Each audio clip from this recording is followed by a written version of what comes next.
Apa yang dimaksud dengan pendidikan nasional? Jadi, pendidikan nasional adalah pendidikan yang berdasarkan Pancasila dan Undang-Undang Dasar Negara Republik Indonesia tahun 1945 yang berakar pada nilai-nilai agama, kebudayaan nasional Indonesia, dan tanggung jawab terhadap tuntutan perubahan zaman.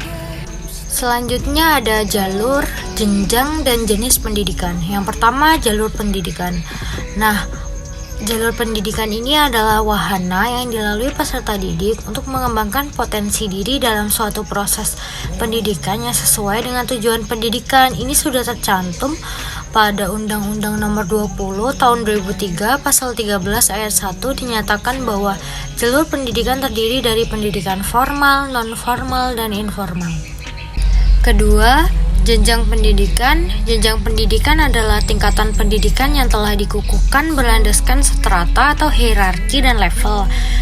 Untuk perkembangan siswa, misi yang akan diraih, dan keterampilan yang akan dikembangkan. Adapun yang mana sih pendidikan Indonesia pada jenjang pendidikan formal itu terdiri dari apa aja sih? Yang pertama, pendidikan anak usia dini. Kedua, jenjang pendidikan dasar. Tiga, jenjang pendidikan menengah, dan yang terakhir ada jenjang pendidikan tinggi. 3. Jenis pendidikan. Ini ada banyak sih macamnya, antara lain ada pendidikan umum, pendidikan kejuruan, pendidikan akademik, pendidikan profesi, pendidikan vokasi, pendidikan keagamaan, dan yang terakhir ini ada pendidikan khusus. Standar pendidikan nasional di Indonesia itu merupakan sebuah kriteria minimal tentang berbagai aspek yang relevan dalam pelaksanaan sistem pendidikan nasional ini dan harus dipenuhi oleh yang menyelenggarakan atau satuan pendidikan di seluruh wilayah hukum Negara Kesatuan Republik Indonesia. Selanjutnya ada dasar, fungsi, tujuan, dan prinsip pendidikan nasional. 1. Dasar pendidikan nasional. Dasar di sini adalah sesuatu yang menjadi kekuatan bagi tetap tegaknya suatu bangunan atau lainnya, seperti pada rumah atau gedung, maka pondasilah yang menjadi dasarnya. Begitu pula halnya dengan pendidikan.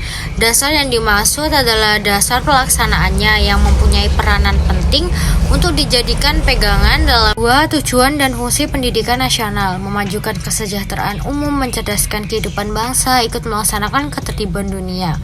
Tujuan pendidikan dan pengajaran adalah untuk membentuk manusia susila yang cakap dan warga negara yang demokratis serta bertanggung jawab tentang kesejahteraan masyarakat dan tanah airnya. Selanjutnya ada prinsip penyelenggaraan pendidikan nasional. Yang pertama, pendidikan diselenggarakan secara demokratis dan berkeadilan. Yang kedua, pendidikan diselenggarakan sebagai suatu kesatuan yang sistemik. Yang ketiga, pendidikan diselenggarakan sebagai suatu proses pembudayaan dan pemberdayaan.